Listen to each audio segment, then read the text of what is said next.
একটি ছেলে, আচ্ছা, গ্রামের ছেলে, বেশ। দরিদ্র কিন্তু সেন্সিটিভ। বাপ পুরুষ, মারা গেল। আচ্ছা। ছেলেটি শহরে, সে পুরুতগিরি করবে না, পড়বে, অ্যাম্বিশাস হুম। পড়। হুম। শিক্ষার ভেতর দিয়ে, স্ট্রাগলের ভেতর দিয়ে আমরা দেখতে পাচ্ছি তার কুসংস্কার, গোঁড়ামি সমস্ত কেটে যাচ্ছে। বুদ্ধি দিয়ে ছাড়া সে কোনো কিছু মানতে চাইছে না, কিন্তু তার কল্পনা শক্তি আছে, তার অনুভূতি আছে।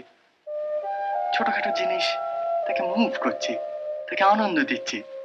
হয়তো তার ভেতরে মহৎ একটা কিছু করার ক্ষমতা আছে, সম্ভাবনা আছে, কিন্তু করছে না।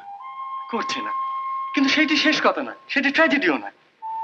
সে মহৎ কিছু করছে না, তার দারিদ্র্য যাচ্ছে না, তার অভাব মিটছে না, কিন্তু তা সত্ত্বেও সে জীবন বিমুখ হচ্ছে না, সে পালাচ্ছে না, এসকেপ করছে না, সে বাঁচতে চাইছে। সে বলছে বাঁচার মধ্যে সার্থকতা, তার মধ্যে আনন্দ। He wants to live. Hmm. মানে এটা উপন্যাস কোথায়? এ তো আত্মজীবনী।